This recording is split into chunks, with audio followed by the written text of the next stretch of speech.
Hello and welcome back to the 2025 panel. I am so excited to bring you a beautiful colleague and mentor and teacher of my own, Cassandra Tyndall. Welcome. Thank you. Thank you for having me. Always a pleasure. We've already actually been speaking for 35 minutes before we jumped on. This is a Jupiter and Gemini native and a Mercury and Gemini native. We've just talked all things transits, the year, astrology, forward, backward, and it just lights me up. I'm actually all giddy with excitement because talking astrology with fellow astrologers is like my heart language. So thanks for the great chat, Cass. Anytime. So I'm so excited to have Cassandra back. We are talking about Jupiter for Jupiter in 2025, which I'm super excited to talk about. But firstly, as usual, I'm going to ask Cassandra the question that I've been asking all of my astrologers, and that question is, what is your chart ruler? So what is it, and what does it do, and how does it influence your life, and where is it? And tell us all the things of how it's landed for you in your life. Okay. I have I can't even talk because Neptune's squaring it. It's Fun. Mercury in Gemini and it's in my first house. So I've Gemini rising with Jupiter on the ascendant. And then of course Mercury's there. Um and it's also out of bounds. So it's a totally renegade, don't tell me what to do type of Mercury. Now, if I was to try and, well, in the present day, I guess it's kind of almost obvious. I talk, I teach, I write, all things astrology. So, and other topics too. Got to have a variety when we're talking Gemini.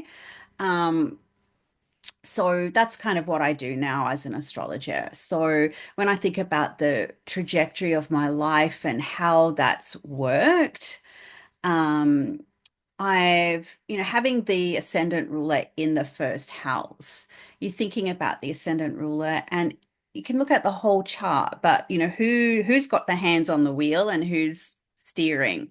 Mm. And for me, that's always been Mercury. So in my first house, and so anyone who's got their ascendant ruler in the first house is going to be a me first, not in a selfish way, but necessarily, although it can happen, of course. I've probably been guilty of that.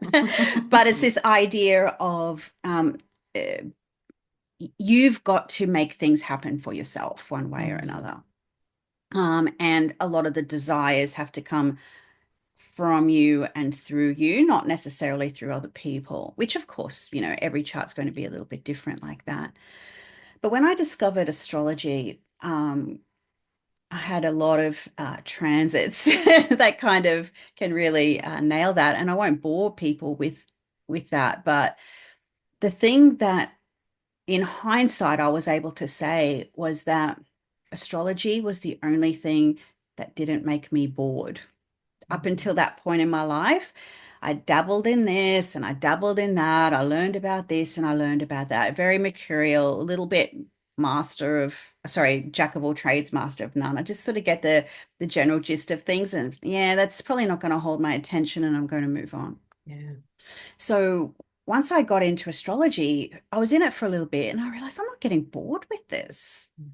And 20 years later, I celebrated 20 years in it just a few months ago. Oh, I'm congratulations. and I'm still not bored with it. So No. I think that, and of course, I didn't know this at the time, but Mercury is the ruling planet of astrology, Mm. as such. So I guess maybe I was born to do this. Of course you I were. mean, named Cassandra and becoming an astrologer. I'm not sure what kind of karma I was dealt with, but anyway, here I am. So that's how I would probably describe. I just have a curiosity. I want to know all of the things, and I don't have to know everything about all the things, Mm. but I want to know. And I guess probably one thing that has been feedback, uh, from students and clients and teaching and reading for people for 20 years is that I have a blend of being able to combine the technicality of astrology, but also the spiritual and the philosophical. And I would say that's also having Jupiter in Gemini as a part True. of that story. So I Mm, was like, oh yeah, there's my Jupiter in Gemini, mm. which rules my midheaven. So that all makes sense. Oh, Yeah. so perfect. And for everyone who doesn't know too, Mercury is in his domicile in Gemini. Like this is where he's at home. And I forget we're both the Mercury and Gemini, of course. And look what we Mm, do. And mm. there is this constant curiosity and fascination, but also that quote, Jack of all trades, master of none, is cut off. And there's actually another half to that quote. And I need to find it, especially for us Oh, Mercury and Gemini people, because it's actually not, it's not it's amazing. it's It almost a bit of an feels insult, it's isn't an it? absolute Yeah. insult. And Yeah. and when I seen the other part of the quote, it made so much sense. And I was like, that is it. So there actually Mm. is a lot of mastery that happens with Gemini, Mercury and Gemini, Jupiter, and you've got obviously a Gemini rising. So yeah, and when I do find it, I will message it to you because I think Yeah, that'd be it sort great. of landed for me. So again, if anyone else out there knows it, pop it in the comments as well. Mm. Because yeah, it's actually half of a full quote, and the other half Mm. makes Yeah. sense. It's like thank And you I because mean, it's not Geminis just that do, we're the jack of all, like we can actually master quite a lot of things. That's the yeah. thing with Gemini energy.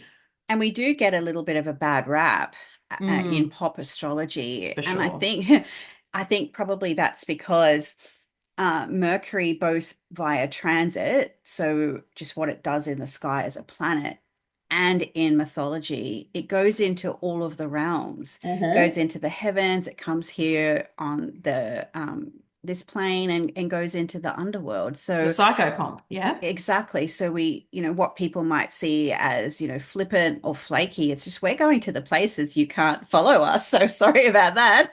We've got the wings on our shoes. This is just how Exactly. we Yeah. relate with a Mercury in Gemini native. And also, I just want to mention too that if you are a Gemini rising out there as well, and Mercury is your ruler, go and look at where he is and what house he's in. But also, Yeah. Mercury retrogrades then become very significant for a Gemini rising. And so, how is the Mercury retrogrades? Do you vibe them, not vibe them? Like obviously, each of them, if he's your Lord, or each of them are going to Yeah. feel different every year. But how do you feel in general, knowing that your ruler actually of your chart does retrograde every few times a year?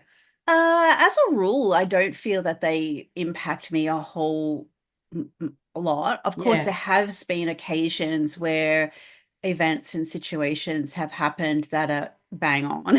yeah.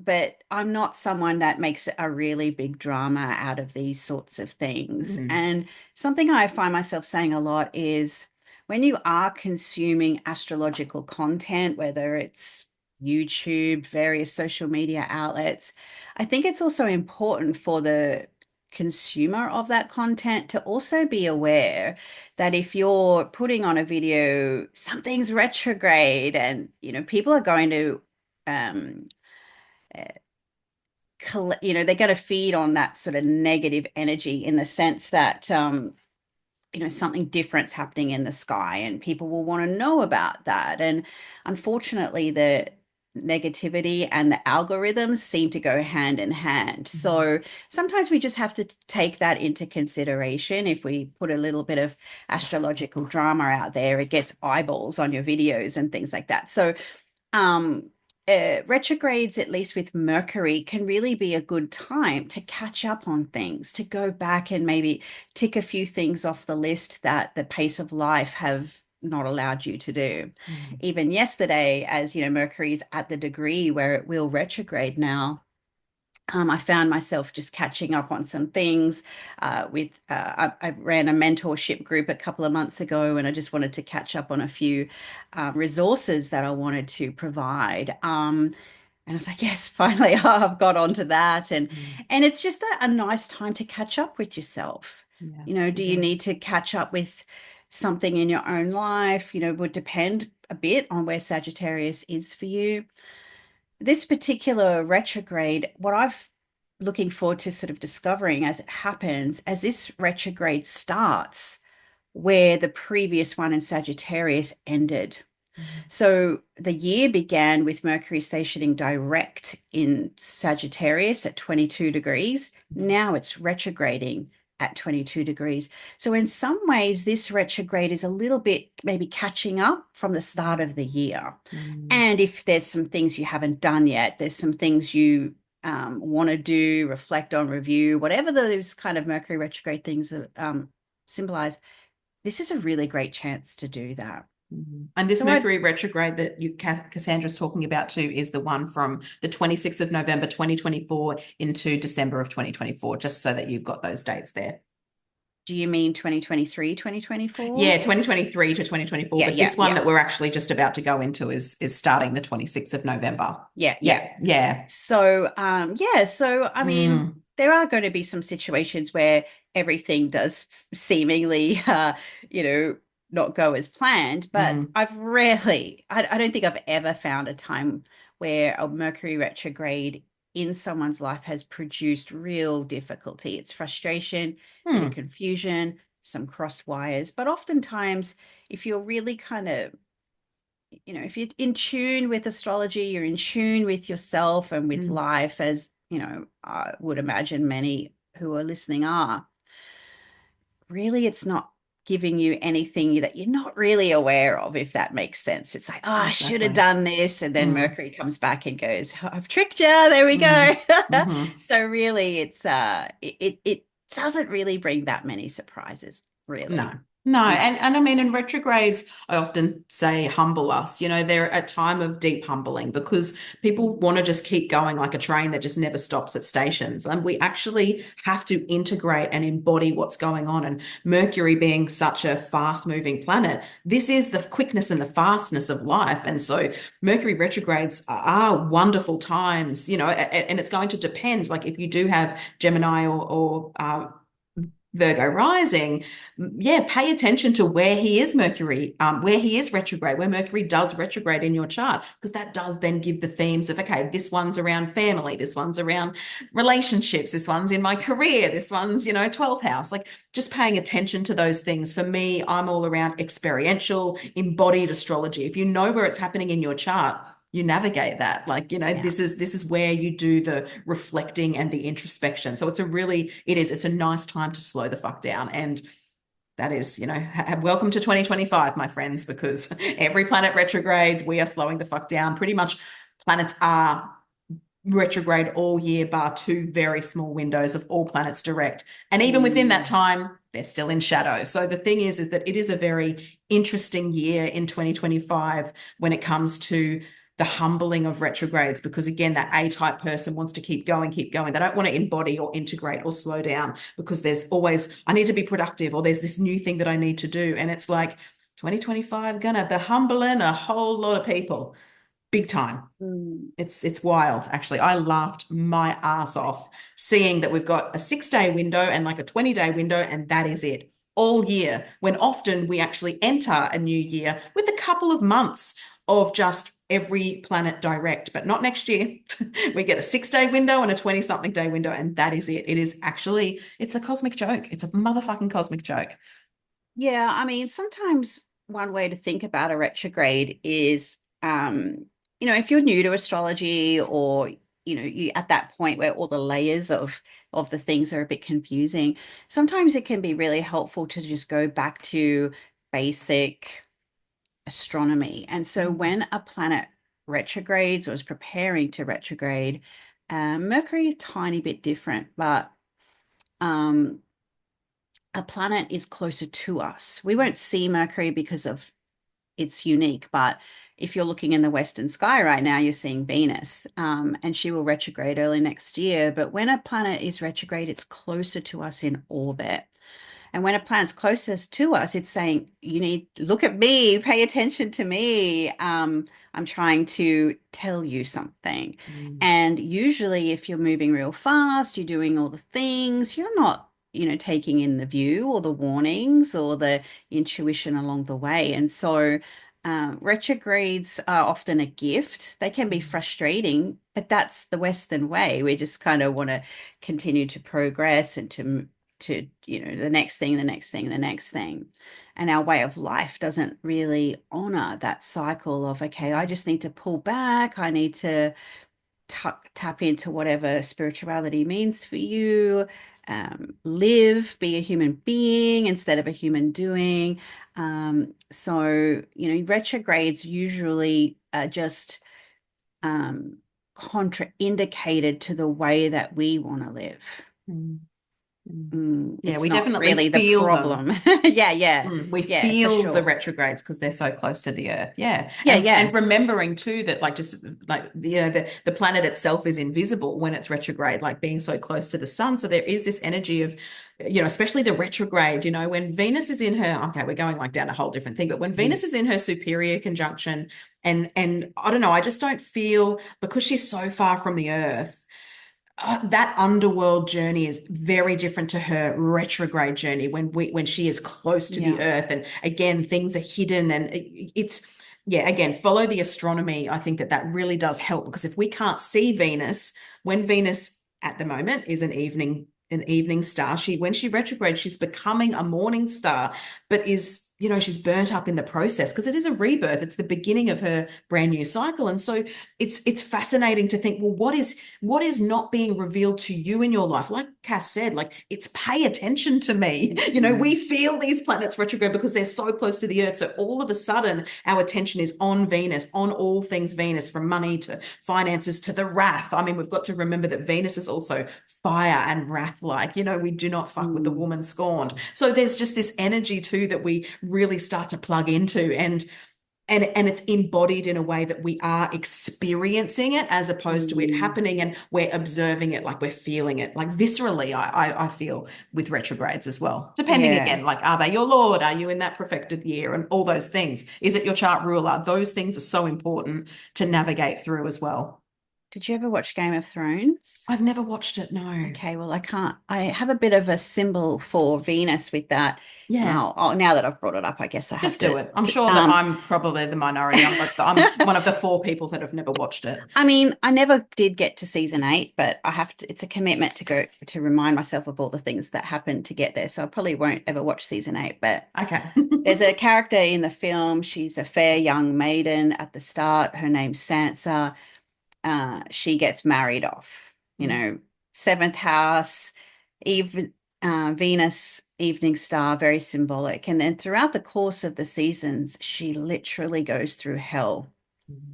So by the end, she's gone from this fair, naive young maiden married off to basically a queen who no one messes with. So she has a very like a Persephone archetype journey through that show. I mean, it's a little bit, it's a good 10 years or something now since that happened. So, in terms of the show, but it's a very good example of Mm. the Venus journey. Love that. I'm sure that a Yeah. lot of people can relate if they've seen it. So thanks for that. Thanks That's for that little okay. visual. I love all of your little visuals. Um, But we should get onto Jupiter and let's talk Cancer. about Jupiter. Yeah, exactly. Let's talk about Jupiter. I want to hand this over so that we can talk about 2025 and Jupiter. Have at it, Cass. Like, tell us all the things. Well, there's a few things I can share. So right Yes. now we've got Jupiter and Gemini, which is why we went on a whole bunch of different tangents, no doubt. And And Mercury is also stationing, and oh my God, it's just a wild time. Yes, go. And Jupiter's been there since May 26, perhaps, of this year. Yeah. And it will be there until June 10 of next year. Now, before we get to Jupiter in Cancer in June of 2026, we 5. do have, sorry, yeah, Mm. I'm already starting to our horoscopes for 2026. Mhm. So before we get there, though, we're going to have a Mars retrograde. Okay, so the area that Mars is going to retrograde through, that will start in a couple of weeks. And then by the time we get to the first week or so of 2025, Mars will start that journey in Leo, but by the time we get to early 2025, the first week or so, it'll move back into Cancer. Then Mars is going to be retrograde until February 2024, and it's going to be really churning up the Cancerian part of your life. So it will station direct at 17. So it goes back, say, from 29 Cancer to 17 Cancer. On paper, I'd have to say Mars in Cancer is the worst of the planets. No judgment there. I Yeah. have done a video on my own channel while, the blessings and the benefits of Mars and Cancer. It's Mm, not all bad. It's just from a technical standpoint, mm, when, we're using maybe sort of diagnostic type of astrology, it's a challenging time with Mars and Cancer. Reason being is that Mars is a planet that wants to, its feet hit the floor in the morning and get to action. But when we're in Cancer, it's, oh, but what do I feel like doing? And that's very contraindicated to what Mars is trying to do.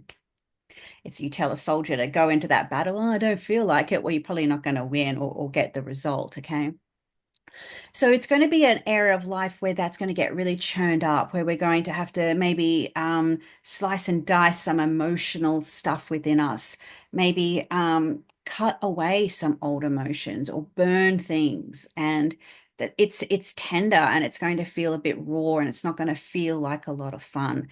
And Cancer is the crab. And so crabs move sideways. They don't like to deal with issues directly. I'm a Cancer. So we don't like to deal with things directly. And Mars just come at me, bro, with the sword. It does deal with things directly. And so that's kind of what we're going to have to deal with early 2025 is to finally take action around an area of life that we have been maybe avoiding, sidestepping, maybe being a little bit passive aggressive around, or not being proactive around. Maybe you have been a little bit bitchy or passive aggressive or not being direct about how you feel about something. This cycle is just going to say, okay, well, we really just need to attack that thing, deal with it head on. It might hurt, but like a band-aid, just take it straight off. yeah. So there's going to be some difficulty in the Cancer area of life. Just because it's difficult doesn't mean that we can't have a positive attitude around it. Because usually life works like that, something difficult or something we would rather not go through happens, and then thereafter we get that blessing. And from a spiritual point of view, usually when you really want something or something good's going to happen in your life, you get tested. You get a test. How badly do you want this? Are you Mm, ready to expand your vessel in order to receive a blessing? So that's a more Kabbalistic approach. So the blessings are coming, mm, and that's going to happen with Jupiter in Cancer. So, from that technical standpoint, we move from the on paper worst transit to on paper best transit. Okay. So, there is a idea of work that needs to be done, and we could even be starting to do that now. I actually did something in my own life last week. I got a ball rolling, and then I realized that's going to be perfect for my Mars in Cancer situation. And then hopefully, the blessings will come. And on that spiritual level that I mentioned before, um, sometimes we all want things in life. We might want love, we might want health, might want more abundance and prosperity. We all say we want these things, but what are you actually doing about it? mm, And it's desire. And that Mars is a planet of desire that I want. And, Cancer does want all the things that keep us safe, secure, protected. So there might be, and Cancer is also water. It's very emotional. It's very moody, and not in the moody in the sense that it's tidal. It's ruled by the moon. Tides go in, tides go out. I always like to clarify that because the moody Cancerian, mm, but it's just that there's fluctuations because the moon fluctuates. mm, So when we can face these parts of being Cancer, and we all have Cancer somewhere in our life, as according to our houses, where can we just face these things head on? Where can we deal with it? As I said, rip the band-aid off, take the scalpel, take the sword, cut away any blockages, cut away any old emotions that are just holding you back from the desire that Mars wants to bring to us. And once we do that work, once we do that emotional work, what happens is we expand the vessel within us, because the universe wants to give us, or the creator wants to give us blessings all of the time. But we can't ask for more blessings if we haven't prepared the vessel in order to receive them. So Mars in Cancer is really suggesting there's work to be done. And once you do the work, then you've prepared that vessel for increased blessing.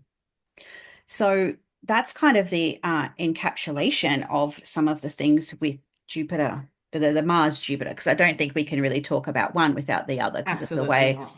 the way that 2025 works. Mm. So Jupiter in Cancer, as I said, it is the on paper, it is the best astrological transit we can experience. And it only happens once every 12 years. So this is a once in a decade, over a decade opportunity to really experience, boons, blessings, and fertility in all areas of life. For some people, it might be money. For other people, it might literally be children, job opportunities, opportunities in general, pennies raining down from heaven. It might be new ideas, wisdom, experience. When Jupiter is in Cancer, it's visiting the house of the moon. And that the moon is growth, it is life, it is birth, it's that sort of motherly caretaker, that archetype.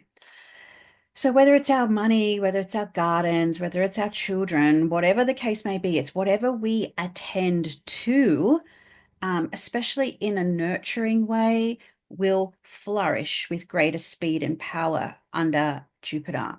And that will be the blessing of that Mars retrograde. Sometimes we have to discipline our children. We don't enjoy that. But if we want them to flourish and benefit, sometimes we do have to make them accountable for their actions, even if it doesn't feel good for us as parents.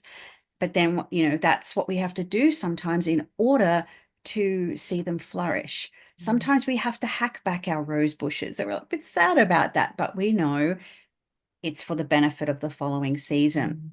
So sometimes, look to the Cancer house and take that gardening analogy, pull out some weeds, attend to the pests, or do the pruning that's required. So there, once Jupiter comes in, June 10 to June 30, we get a solid year, a bit over a solid year of a real strong dose, a high dose of cosmic fertilizer. So the Cancer parts of our chart are just going to grow exponentially. And so where do you feel home in the world, in a sense? What brings you that comfort, that security? That's really going to be expanded. We say in astrology, whatever Jupiter touches, it will, there's growth and expansion. And sometimes that growth and expansion, we saw this in Jupiter and Pisces. A lot of people, well, that wasn't what I thought it was going to be. And that happens because, to be fair, Jupiter does get oversold as just being this cosmic Santa kind of guy. When Jupiter makes something bigger, sometimes it can make an issue bigger that we don't want to face, we don't want to deal with. So for example, I see this a lot of times. Oh, but when Jupiter went in Cancer, or no, Jupiter went in my seventh house, for instance, that's when I got divorced, or that's when I broke up with my boyfriend or my girlfriend, whatever, or I was single during that time, when it looked like I was going to get a relationship. Sometimes Jupiter will appear to not bring its blessings when it arrives. Jupiter is also a planet of wisdom and experience, like the old bearded man coming to give you some sage wisdom, right? And sometimes that sage wisdom is, yeah, go and divorce that guy so that you can grow and expand and gain wisdom in your life and expand that vessel for the right relationship. So it's not as though we can just sit back and, let it rain on us. There is, sometimes there's a method in the cosmic madness. And I think we do have an opportunity in 2025 to really start to till the soil of our Jupiter, or I should say our Cancer houses through the Mars journey. Attack what you're avoiding, deal with what you'd rather not deal with. face it head on, even if it hurts. And then Jupiter will come through and, whatever Mars agitates, Jupiter will heal. And so it is a really beautiful transit, and we will get a solid year plus some of that. Mm. So that's probably my Jupiter and Cancer spiel. And A it's bit of it. no, it's perfect too, Cass, because you you just can't acknowledge Jupiter in Cancer without this Mars retrograde. And that's, Not this time. no, No. absolutely not. And that's all I've been, of course, talking about as well, is that he's the healing balm to the agitation that Mars will bring up. And I think, I mean, I don't have a whole lot more to say to that, because you've covered everything as a Mercury ruled person does in Gemini.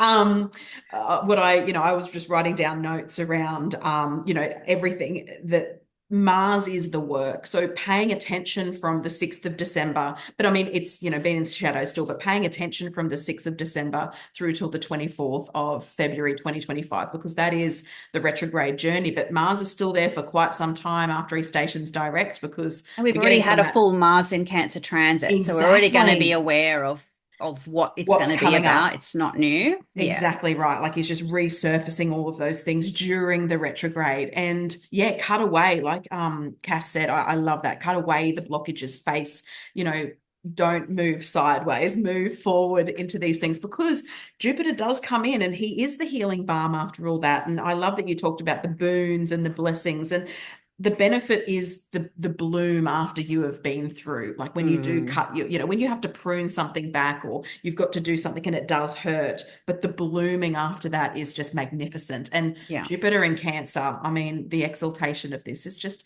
it's the most nourishing, exciting transit, really. I mean, they're all exciting. We've talked about all of them on the panel, but Jupiter in Cancer is, it's embodied. It's our Yeah. heart, and it Yeah. is big love and cosmic love. I love that you said that, this cosmic fertilizer.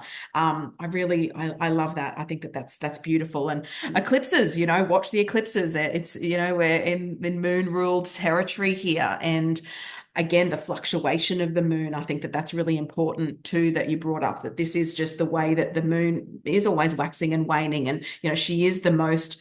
This is a time for us to get into our own rhythms and cycles, like to really drop into our intuition as Jupiter expands that too, Yeah. which, is just going to be, it's just a delicious transit. I mean, it's delicious. Like I want to marinate in it forever, And I please. mean, the simplest way is to really, okay, what house in your birth chart is Cancer, and what happened in 2013 Yeah. to 2014, the last time that Jupiter went through that sign.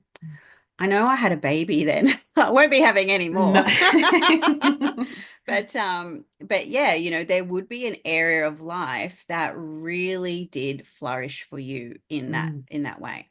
yeah. Now, when you look at your birth chart, you might think, you look at the house and go, well, Jupiter went through there, but I'm not seeing that energy directly.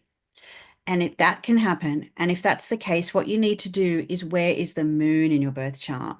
So say, for example, Cancer might be your sixth house, and you're thinking, oh God, I don't really think that I want to be working like a dog, or, whatever the case may be, or I don't want to have to deal with health issues, or whatever the case. But if the moon is in the 10th house, for example, maybe it's the ninth house, that's going to be your where the expansion of Jupiter will sort of deposit those blessings. I love that. Yeah. So I Yeah. have, so Cancer's my second house. I have moon in my fifth. I had a child. That is amazing. Jupiter in the second doesn't necessarily, I actually probably got less money because I wasn't working. True. I wasn't working, but The blessing was the child, though, the right? blessing was deposited through the fifth I love that. house. That is Yeah. such a great point. Yeah. I So you love that. also need to, yes, Jupiter is going to expand the house, but with all of our astrology, you need to look at what rulers are doing. Exactly. That's And the right. ruler in this case is the moon. And so where's the Mm, moon in your chart? And that is mm, going to perhaps show where Jupiter is working. Behind the scenes too, on some Yeah. level. Again, because it's not just this direct thing, and that's, it's like, not like you said, Jupiter in your second. Yeah, you didn't maybe gain the financial spheres of what a Jupiter in the second can often, especially a traditional text is like, it could bring, big financial gain, or things like that. However, with the moon being in the fifth, I love that just that sense of that's where it was deposited for you. I think that that's just a great analogy for everyone to look at that. Yeah. And saying the same thing with, yes, Jupiter is the cosmic Santa Claus, but at the same time, he's only ever expanding and amplifying what's already there. Like he can bring things because he is the greater benefic. I don't think, yes, I think he's a bit blown out of proportion, but I think Jupiter likes that. Let's just be honest. But at the same time, we need to be real with what's going on. So just because Jupiter's through your second, perhaps if you are a Gemini rising, Jupiter will move through the second in Cancer, but that doesn't, are you in lack? Are you in lack in that area? Do you need to reprioritize what core values you are working towards? Like, is the money that's coming in actually aligned to your soul? Like, that's what he wants to amplify as well, not just about like, oh, here's money, touch of God, because yeah, your moon might be in the 12th house and all of a sudden these riches are inner. It's your meditation practice that actually evolves you, as opposed to a direct hit of you will get all of these things. That isn't how it works. And that's why I wanted to bring up the bearded old man energy, because, the I love idea that. of the wisdom. Yeah, that's right. Or it could be a swamp witch at the outskirts of town, Yeah, whatever yeah, archetype works for you. But sometimes the blessing is the wisdom. Sometimes the exactly. blessing is the experience, because Jupiter's experiences as well. So it isn't just about fat bank accounts and yachts and swim up bars. Although, Exactly. all power to you if you get that. I wouldn't mind Yeah, a bit of that. yeah, But, if you were to think about it, having a child was the best blessing.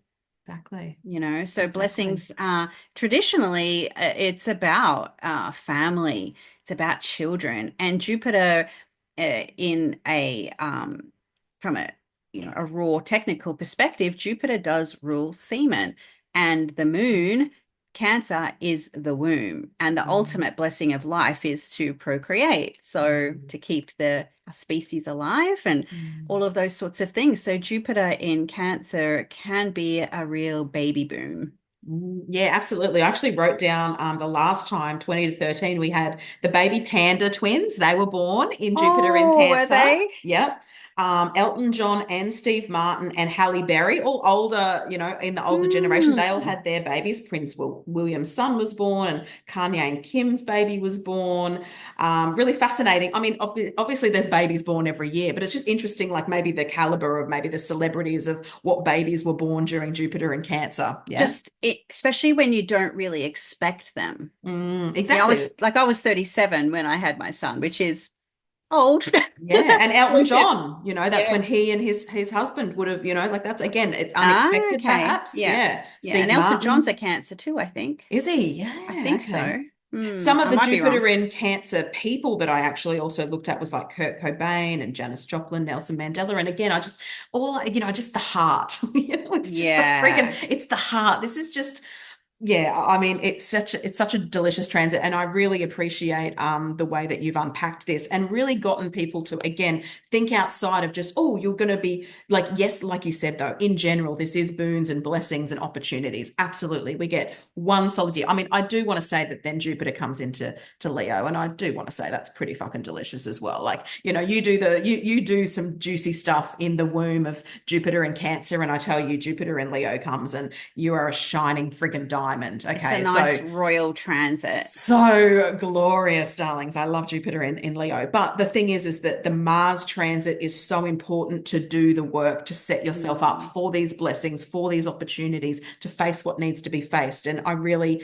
again, love that you've again triggered that for people too. It's not just, oh, Jupiter's here. It's like, okay, but Mars was there first. What about where your moon is? If it's not so literal, where is he depositing these blessings? He is the wise old man swamp witch coming to you, maybe to remove the job or to remove money because you're attached to it. Like there are deeper wisdoms because Jupiter is the philosophy of that self quest as well. It's not just, like you said, always just about yachts, money, and gurus. It's actually also turning within and changing the way that you interact with life, the way that you show up in life, and the way that you experience life. That is a big part of this too. And it's going to be very felt cardinal water, like very, it's in our womb, it's in It's our an inner waters. wisdom type of thing. Yeah. Absolutely. Whether it is you need to seek it externally in order to kind of have it reflected back at you, or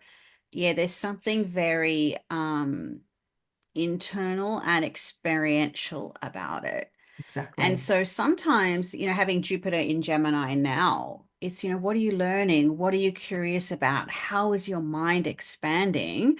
And then Jupiter in Cancer sort of incubates that, Yeah. and protects that. And Jupiter in Cancer, it's totally different tangent now, but Jupiter in Cancer can be almost a little bit of an evil eye transit. And the reason I say that is because sometimes a lot of energetic protection is needed, because when you're trying to incubate something, it's almost like when a woman is pregnant and she goes very internal, or she's nesting, and you feel very vulnerable out in the world with this, and everyone's making comments on your uterus and, oh, you're carrying this way and that way. It's just all of a sudden your uterus becomes available for public discussion. And then it's, which I never really liked. I just used to say, sorry, I don't really talk about my uterus with strangers. But anyway, that's that sort of protective Cancer energy coming through. And so if you're, say for example, it might be a business idea that you're wanting to get off the ground, or you're just starting a new relationship, you really need to spend time in incubating that and protecting that. That's why we also don't really tell people, unless obviously we might tell very close family and our doctor that we're pregnant in the first trimester. And even from a spiritual standpoint, it takes about 90 days for the soul and to really feel at home in its new body. And so there's an energy with Jupiter and Cancer that, we don't go telling everybody about our blessings or about the things that we're working on before they need to know. And obviously Jupiter and Leo is like, yeah, right. Let me blind you by my crown now. Exactly. Yeah. So there is that sort of, and we have to also, from a perspective point of view on that track, is that Cancer is a feminine sign. It's a yin sign. It's a water sign. So it's not Jupiter in Sagittarius, where it's yang and out there and obvious. So again, sometimes the blessings that Jupiter and Cancer provide are not in your face. They're not obvious.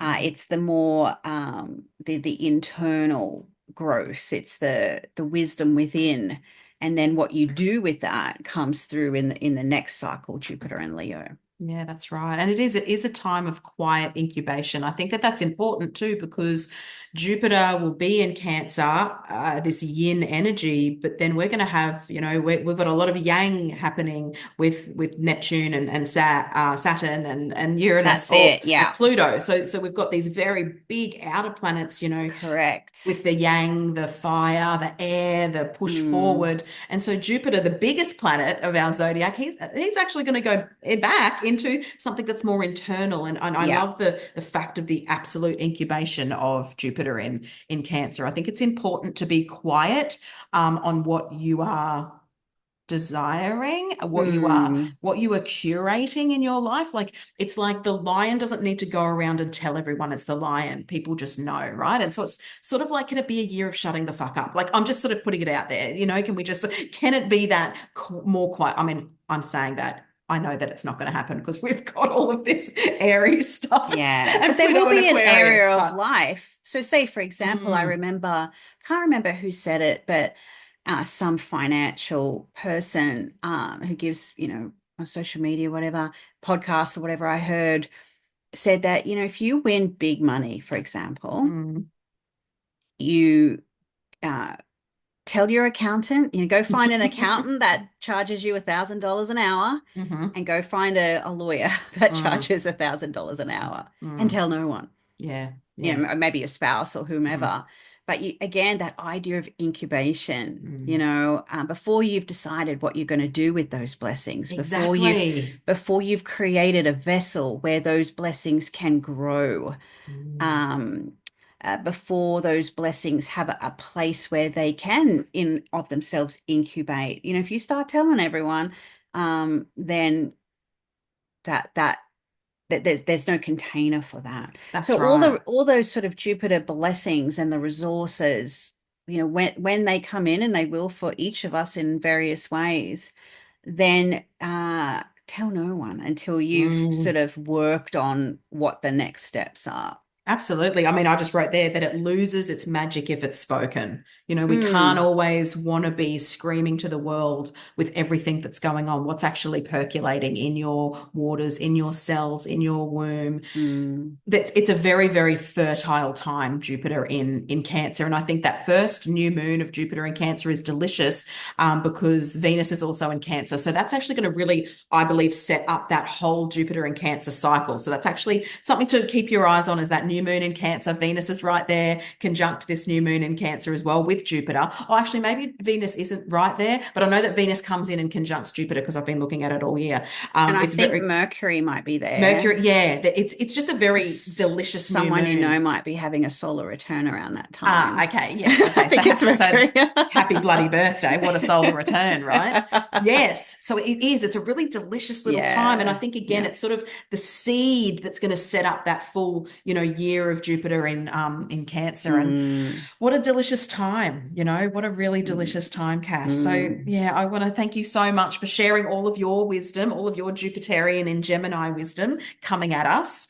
I hope that this has helped everyone, yeah, articulate where this is, articulate the actual process of Jupiter in Cancer, but also where it's happening in your own house, which is Yeah.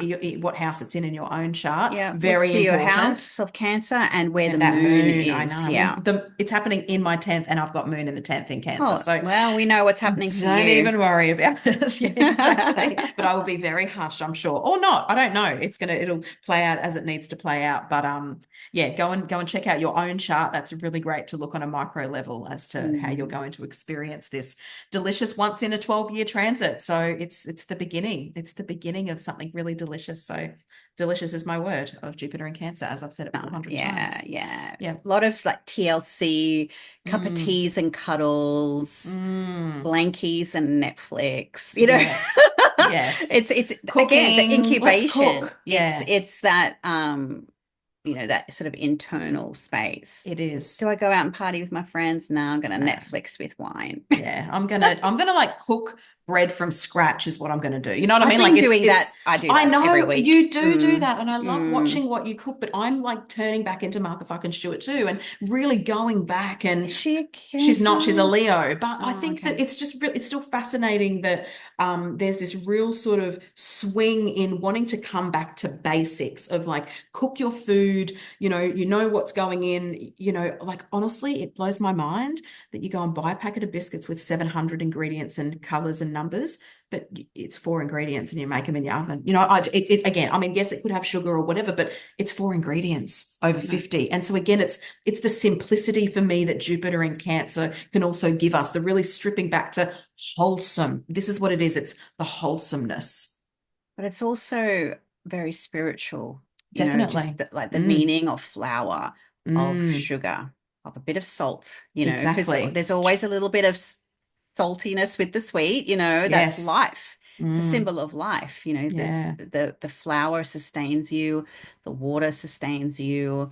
You'll have sweetness in life, pinch of Mm, salt, because, mm, that happens. And, yeah. maybe a little bit of yeast just helps to inflate us enough, Jupiter, to help us expand and grow. So Love bread that. is a very it's a very spiritual food. It And we're is. so anti-bread now. No, Give me all the give gluten. me all the sourdough. Yeah, I know. I'm just like, yes. I'm going to go into this era. This is going to be my wholesome cooking era. I love it. I look forward to seeing your bread on I Instagram. will. I'll do it. I'll actually tag you in that, Cass. I love to see it. Yeah, thanks, darling. Well, thanks for the motivation, Cancer Sun, with my Cancer Moon. Thank you for an amazing morning and for an incredible chat, Cassandra. I hope everyone enjoys this. Of course, go and check her out, her website, Instagram. I'm going to have it all in the notes here. And just always a pleasure talking to you. And thank you so much for your time this morning. And you too. Thank you. Thanks so much. Enjoy, everyone. Enjoy this beautiful transit. Lots of love, and we'll see you soon. Bye.